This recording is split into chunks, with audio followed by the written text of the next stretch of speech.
not entitled to your dream. You're not entitled. Nobody's entitled to be an amazing dancer. Nobody that tours the world and gets to dance and open for Beyonce and make $580 a year and live it and go to, you know, Monaco on the weekends. Like, it's not how it works. Everybody starts at zero. Some people start at different places, but anybody who does it for themselves has to sacrifice. Like, yes, like, move. Like, my city's expensive, move. Like, my car payments are high, sell your car and buy a piece of car, take the bus. This is dreams we're talking about. We're talking about dreams.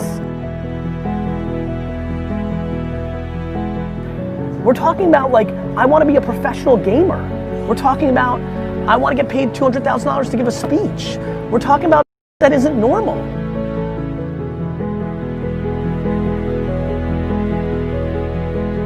Dreams require sacrifices. People don't want to sacrifice. Like, some reason, DNA, parenting, circumstance, I'm on the extreme end of everything's my fault.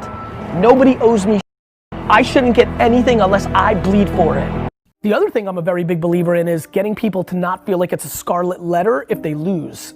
Something nobody talks about at all is your scenario. You jump, it fails, you reset and go back and get a job in the craft that you had because of your resume, and you restart in 4 years from now.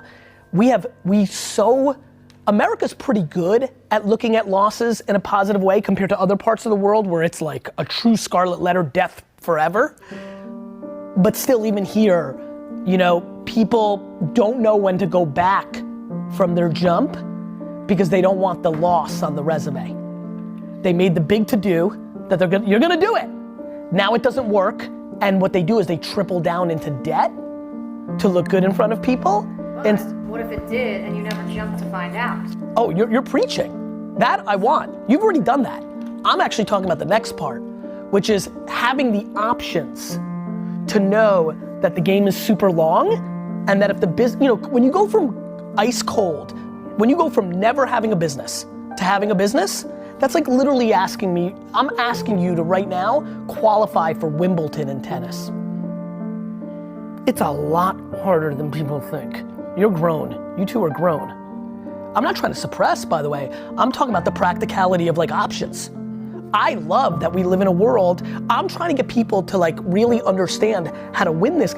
So much of my success is completely predicated on not worrying about all my losses, which means at times, you know, my great losses are the things I passed on. Also, if you're dreamers, then what do you say to them about balancing the difference between dreaming and execution? I mean, how do people work out? Because you've got to dream hard a lot, and then you've got to stop, and you've got to start executing hard a lot, then you've got to go back to dream, because your life can't be just about executing, it's got to be about dreaming. That's right, you have to you have to strategize and execute. Without people saying you change your mind all the time. First of all, I think changing your mind all the time is the core strength of a human being. You know, people say to me, and I say, I'm just reassessing what I'm doing.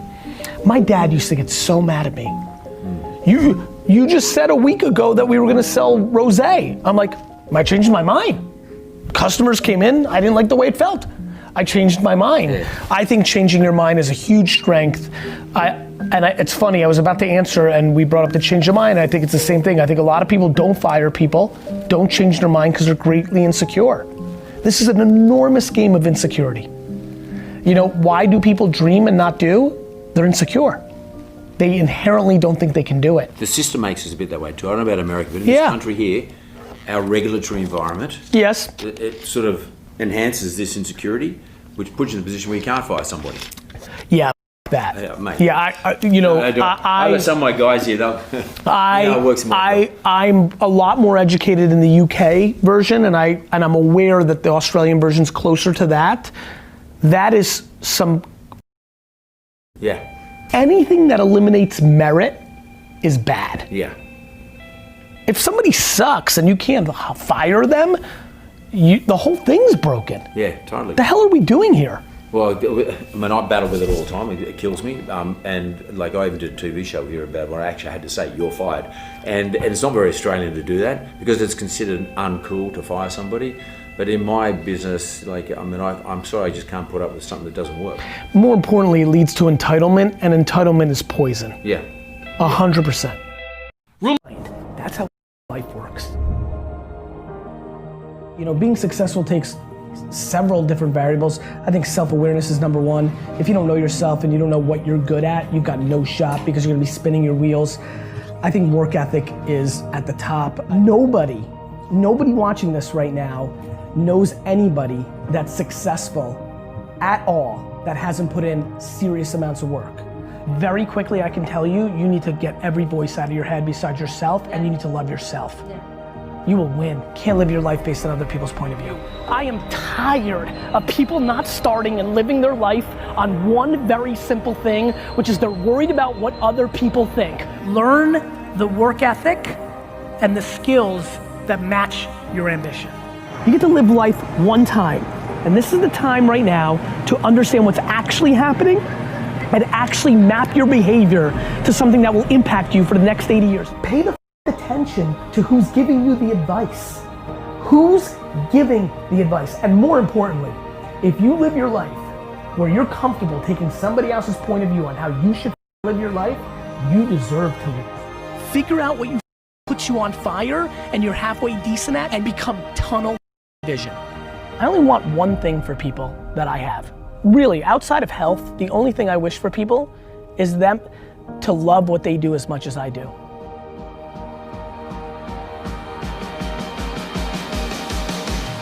It's not that you can't, it's that you're not willing to give up dumb for a better life. It's very, very simple. Put yourself in a position to succeed. Figure out who you really are and figure out if what you're talking is being mapped by what you're doing. Because the second you put those things together, unlocks. Whose permission are you looking for? Go do your thing. You're gonna die. If nobody's gonna give a when you die, why are you worrying about their opinions while you're alive?